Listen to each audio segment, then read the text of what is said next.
Opa, vocês já estão aí, né? Eu estava aqui distraído, tentando ligar esse negócio aqui, mas vejo que... Olá você, que não tem mais o que fazer, tudo certo, nada resolvido? Então está tudo certo. Hoje eu vou falar de uma coisa que eu falo sempre aqui, ninguém entende muito bem, até tem as pessoas que vão achar que é uma apologia. Me perguntaram duas coisas importantes. Uma são daí definições de como que funcionaria o comunismo anarquista, anarcomunismo, a anarquia, organizações anárquicas, numa postura de esquerda e não de direita, que disseram que tem poucos vídeos falando sobre isso e tudo mais, e me falaram muito sobre a questão do grupo ultraliberal da escola austríaca. Então, agora vou tentar fazer uma linha de vídeos aí, para estar explicando essas duas posturas, começando pela escola tenebrosa austríaca aí, que é a grande base dos nossos governantes e outros núcleos aí de força, tá? Da extrema direita. Então, taca de pau a vinheta aí, o Gary.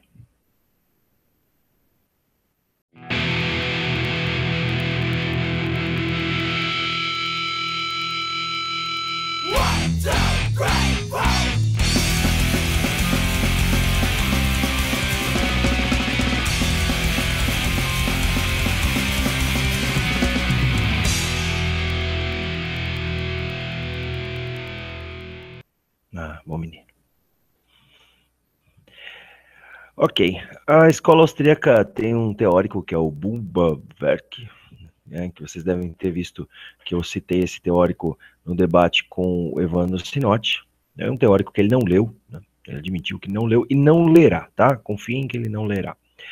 E ele foi falacioso, depois que ele não sabia a resposta, ele ainda foi nas redes sociais dizer que eu estava sendo falacioso e tudo mais. Eu tentei ser respeitoso durante o debate todo, mesmo com ele gritando igual o Faustão na minha cabeça, né? Eu me sentia numa entrevista daqueles domingos ali, que o cara, ô louco meu, aí o cara fala, aí o outro não responde, ele vai parecer isso.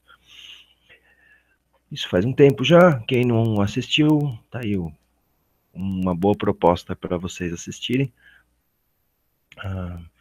E tem esse teórico da escola austríaca que ele é um divisor de águas. Sem ele, a escola austríaca não conseguiria dizer que o capitalismo tem por processo a justiça. É ele que faz uma defesa moral do capitalismo e define essa defesa moral mediante a questão dos juros, né?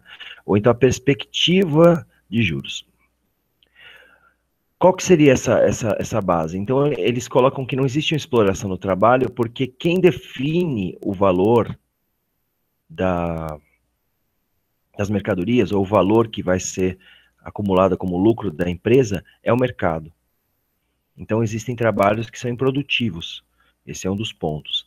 O outro ponto é que o capitalista acumulou esses recursos mediante uma aposta que ele fez no mercado. Então, ele apostou em determinado maquinário para poder lucrar depois. Então, já que ele apostou, ele tem o direito de ficar com a maior parte dos lucros da empresa, já que o trabalhador poderia fazer a mesma coisa. Entendeu como eles são cara de pau? Nunca aconteceu isso. Ainda que essa perspectiva seja real, ela é real no campo da competição de mercado muito abaixo, muitos quilômetros abaixo da hierarquia dos grandes capitalistas do mundo. Ainda que, sei lá, alguém é otário bastante para achar que nem sempre você tem que ter que não tem grandes famílias acumulando, tem quem chega a ser otário nesse ponto. Os empresários é quem sustentam tudo, né? Que o Guilherme Boulos é um grande terrorista. Eu fico pensando se você me conhecesse aqui, né? O Boulos é um terrorista. É o Boulos com toda a imprensa do lado, com o MTST trabalhando em conjunto aí com todos os governos, ele é um terrorista. É uma perseguição política, né? É política, é bom pro Boulos. O Boulos ficar agora como novo Lula é vantagem pro Boulos. Aí você fala essas coisas aqui, vai vir um monte de gente do PCO criticar que eu não posso fazer essas briguinhas de esquerda aqui, que não pode. Aqui eu posso tudo, filhão. Aqui é minha propriedade privada. Eu tenho minha casa, já dizia o cara lá do... Enfim. Seu pai faz churrasco. O Boulos foi preso. né? Agora tem um grande herói capitalista, o pessoal acha que o Trump agora, o Trump, um peteiro ali, vai fazer alguma coisa de diferente. Tá, isso foi ruim, não sei. Mas essa questão é válida por essa perspectiva. Esses grupos todos que estão muito à frente do processo de riqueza, eles são grupos que têm apoio do Estado e tiveram apoio no seu começo. Essa é uma crítica que os liberais fazem também. Então, quem acumula esse dinheiro para apostar no mercado, normalmente é quem tem mais dinheiro. E aí ele já começa com mais dinheiro. Se todo mundo começasse igual no banco imobiliário, que é isso que eu falo pro Sinote ali, e falo em outros momentos, se todo mundo começa com a mesma quantidade de dinheiro, aí nós temos como todo mundo apostar nas fichas ali, como se fosse uma roleta russa, e aí você ganha conforme você chegar no número. Engraçado que a banca nunca perde. Tá entendendo? Ainda que a gente começasse com o mesmo dinheiro numa roleta, num jogo de roleta, né? Você coloca lá no número que você quer, na cor que você quer, ainda tem cores diferentes. Ainda que todo mundo fosse apostar no jogo de roleta, tem quem começou o jogo apostando com mais dinheiro, e a mesa que vai fazer o jogo nunca perde. A banca sempre ganha nos cassinos. É meio que a mesma coisa, a condição é igual.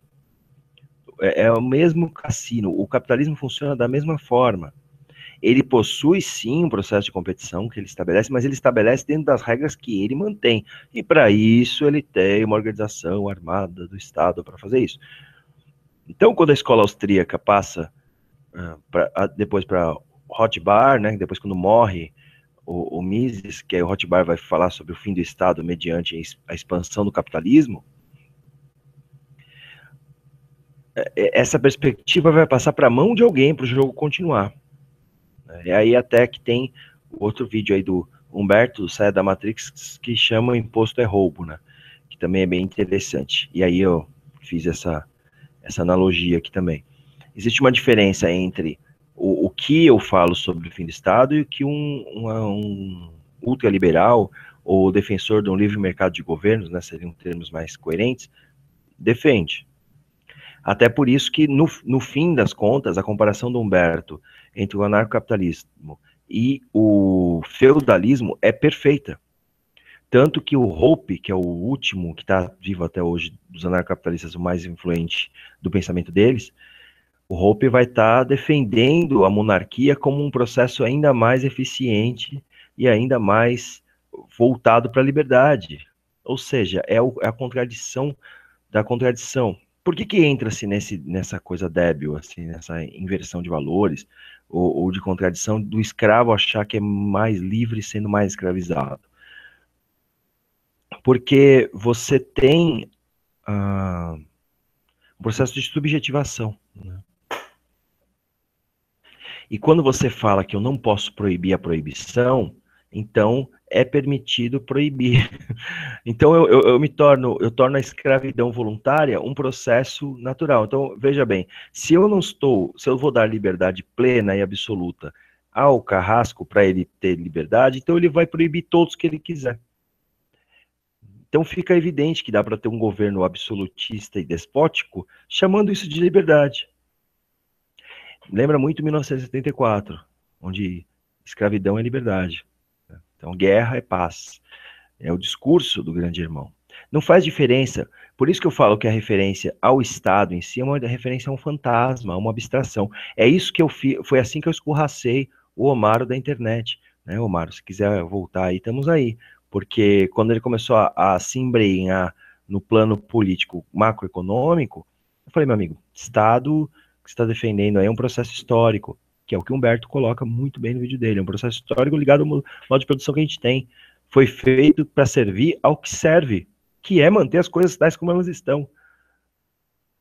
Então, essa é a grande questão. E para manter as coisas tais como elas estão, ela consegue fortalecer os processos de exploração do trabalho, que o marxismo chama de mais-valia, e no anarquismo prudoniano chama-se de erro de conta.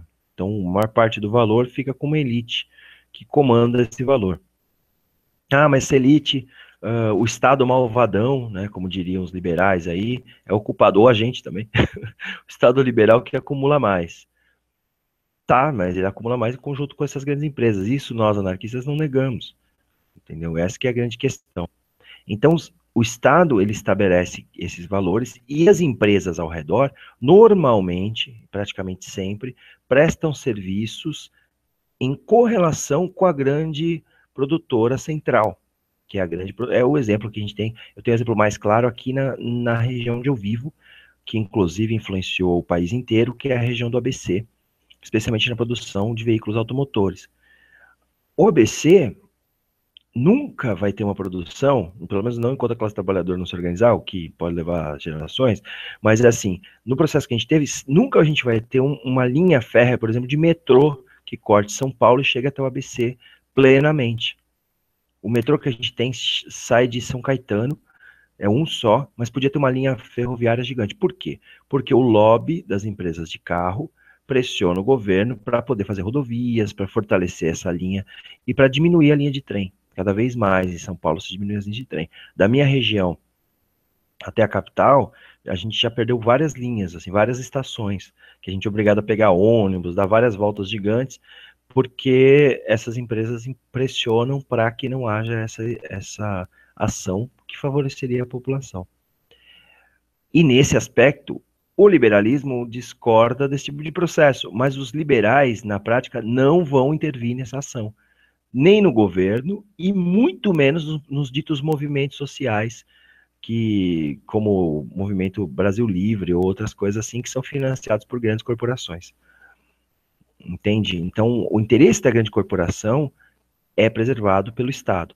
Ah, mas tem o direito trabalhista que o pessoal estava colocando. Esse direito é uma conquista dentro desse processo de tentar reduzir a exploração do trabalho.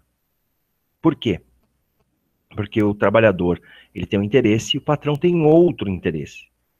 Porque o patrão é mau e o empregador e o empregado é bom? Não, porque eles têm interesses diferentes. Eles são tão criados pela sociedade que a gente tem, um quanto o outro. São tão viciados, tão perversos, tão malignos, ou tão bons, ou tão generosos, quanto a nossa sociedade pode suportar. Tanto o trabalhador quanto o patrão. Tá? Não é uma questão moral, que também a gente entra no outro debate, que também foi colocado pelo Humberto do Sai da Matrix.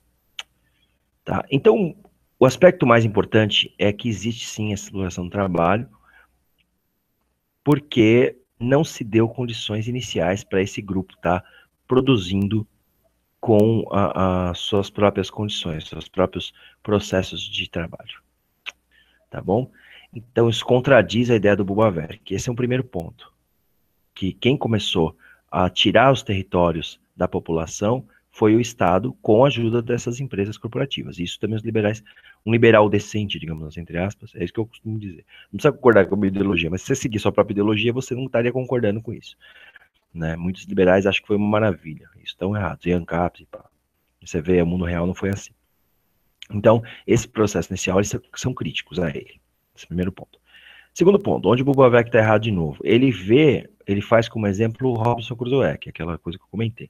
O Robinson Crusoe é preso numa ilha, ele deixa de usar determinado instrumento para usar outro. Esse é o processo que o Robinson Crusoe vai fazer. Então ele para de usar uma vara de pescar para fazer uma rede naquele dia. Aí no dia seguinte ele tem uma rede, ele produz mais. Isso daí é outra falácia, porque ele nega a divisão do trabalho de Adam Smith. Né? Porque, na verdade, o cara não produz uma rede, alguém produz uma rede para suprir uma demanda das indústrias para pescarem, sei lá, ou de um outro grupo. Então, é outro que produz redes, é a especialização daquele cara de redes que vai potencializar isso daqui. Isso dentro do marxismo, Karl Marx chamava isso de mais-valia relativa. Por que mais-valia relativa? A mais-valia relativa era porque existe a mais-valia absoluta, né? E a mais-valia relativa seria quando eu transfiro o processo de produção, né, para outro grupo tecnológico. Então, outra pessoa pega a tecnologia e aí substitui a mão de obra humana. Então, isso é uma mais-valia relativa, o desenvolvimento dessa tecnologia. Ou quando eu contrato alguém para fazer isso, para fazer uma máquina que substitui o trabalho de 10 pessoas, eu coloco uma máquina que faz trabalho de 100 pessoas. Tá? Isso sempre gerou problemas na classe trabalhadora. Então, isso é chamado de mais-valia relativa. Então, isso daí, também perguntei pro cara lá do livro lá, bizarro, aquele panfleto lá que ele chama de livro, né, um panfleto ideológico.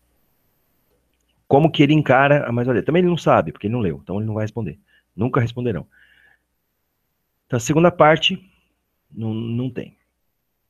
A mais-valia relativa não está presente em nada do Bubavec, nada. O Bubavec não leva nem em conta. Ele tanto ignora o Adam Smith quanto o Karl Marx, assim como, então, os dois aspectos continuam havendo uma mais-valia relativa, mesmo no Bubavec, certo?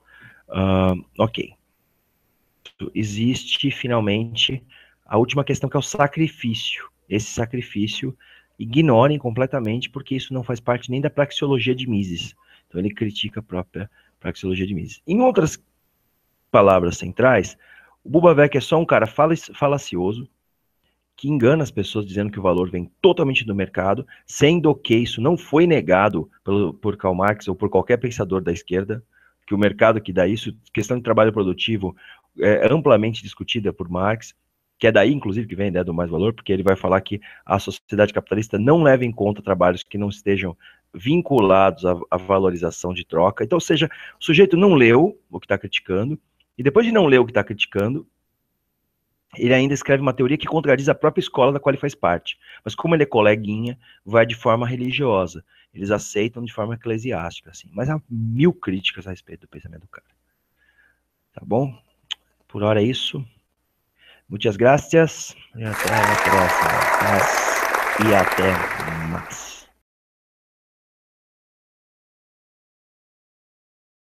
Em 1989, durante o segundo turno, quando estavam rolando as eleições, prenderam os sequestradores de Abílio Diniz e puseram junto a eles materiais da campanha do PT, da campanha do Lula. Em 2012, o Mensalão foi julgado durante o processo eleitoral das eleições municipais, né, condenando José Dirceu Genuíno sem provas para poder associar a imagem do PT, né, de criminosos, né, corruptos. Agora, em 2016, pouco antes do processo eleitoral, do primeiro turno, vão prender o Lula para poder, novamente, visando atingir o PT nas eleições. O que está por trás disso? É coincidência esses episódios aí que se repetem sucessivamente? 89, 2012 e agora 2016? Eu vou mandar os dois.